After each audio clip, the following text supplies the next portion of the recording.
Hi, this is Mark from Circle of Dark Mother.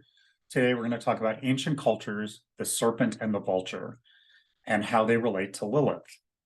If you like our content, please like and subscribe. Ancient sites in Turkey. Archaeologists have found several ancient sites in what is now modern-day Turkey, which date to over 11,000 years old. Some of these sites are called Göbekli Tepe, Sayburk, Kakmak Tepe, Karahan Tepe, and many more. What's exciting about this is that most archaeologists did not believe that there was any buildings from this time, whether they be structures for people to live in or for temples. They believed that all the people at this time were hunter-gatherers and they did not build. Well, these sites are combinations of worship, what we believe are worship centers, and living quarters. These are the oldest sites we know of at this time, yet they're fairly advanced in construction, meaning that there are probably earlier sites that built up to these magnificent structures. Prior to these findings, Mesopotamia was considered the cradle of civilization. It is true that the first written language we have found so far is in Mesopotamia, in the pre-Sumerian cultures. And that's pre-cuneiform is what was found. And then in Sumer, it is full cuneiform, which are these symbols which are basically syllables that are carved into a clay tablet. And those, stay whole much longer and are able to be found later on, where anything on parchment or paper or even an animal hide would have dissolved. So this is how we found this language. There could be language earlier. There's several similarities between the carvings in Mesopotamia and those that have now been found in Turkey. Of course, Mesopotamia is around the Persian Gulf, or was around the Persian Gulf, between the Tigris and Euphrates rivers. It consisted of some pre-Mesopotamian cultures, then Sumer, then Akkad, then Assyria, then Babylon, which were all in Mesopotamia. Turkey is north of there and was called Anatolia by archaeologists as its ancient form. At the south of Anatolia, in what is now Turkey, actually some of the Assyrians did end up in that area. So it could be that this is very connected to Mesopotamia, but we don't know. Two of the most interesting correspondences are of the snake and the vulture. Both cultures seem to have revered both of these animals. Serpents and vultures. It's been hypothesized that this fascination with serpents and vultures is because the snake sheds its skin and the vulture, along with eating carrion, molts and regrows its feathers. Both have a life from death motif. Interestingly, we can see the same correspondence in ancient Egypt, where the vulture and the snake represent primordial goddesses who stand for Upper and Lower Egypt.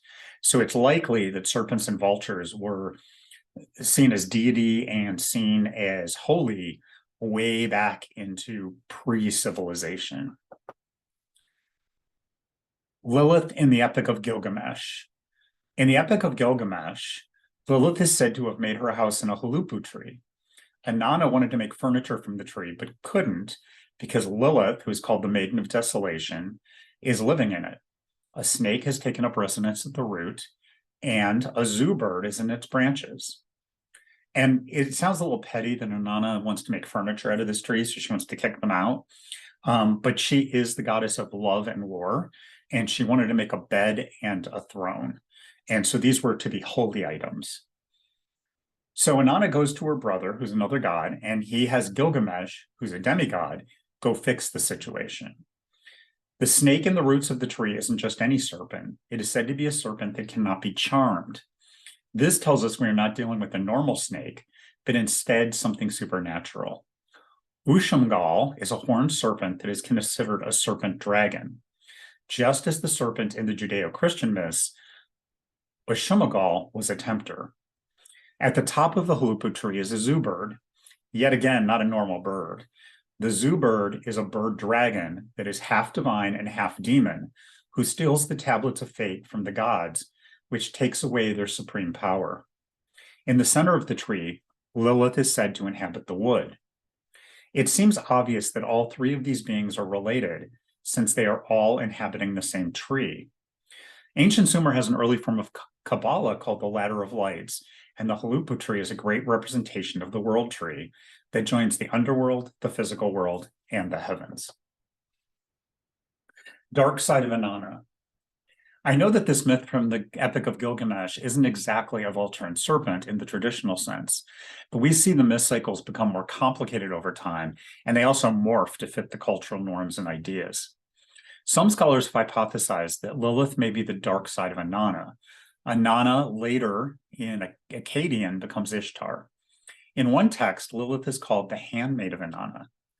This idea of Lilith being Inanna's dark side is much like Kali is the manifestation of Durga, with a much more severe personality and visage. So they're not the same being, but they are manifestations, one from the other.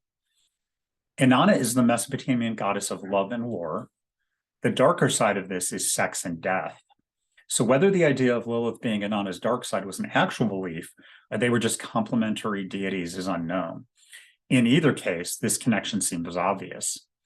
The other comment here is what Gilgamesh was doing with the tree and casting out these beings was actually a form of exorcism.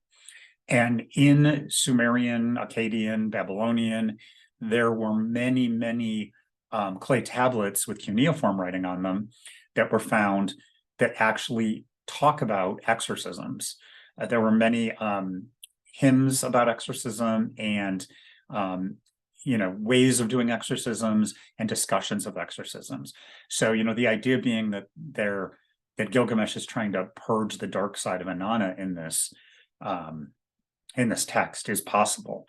You notice if you read the text, he is able to kill the snake, but he has to basically get the zoo bird to leave, and then he finally gets Lilith to flee from the tree and go into the desert. Lilith.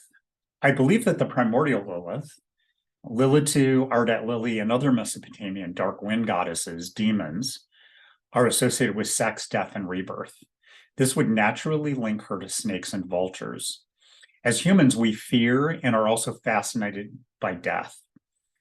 Kabbalah teaches us that sleep is 1/60th of death and explains why Lilith is also associated with men's dreams and nocturnal emissions. Eventually, in Jewish tradition, Lilith is associated with the serpent and the owl.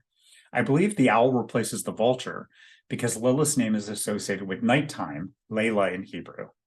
This explains why the vulture motif would eventually be replaced and the bird must associate with the night, the owl. We'll probably never know the truth of Lilith's ancient origins, but my research makes me believe she is linked to the primordial goddess, worshipped and feared by her ancestors, who rules over death. Her symbols of the serpent and the owl and her descriptions in Mesopotamia make me believe that this is likely the case. Now, whether it is or not, again, no idea. And as always, don't believe anything anyone says to you without your experience and your knowledge confirming it. And that includes me. So if you don't agree with any of this, that's okay. If you do, that's good too. But some information, some ideas, and things to ponder. Thank you. Hope you enjoyed, and I will be posting more soon.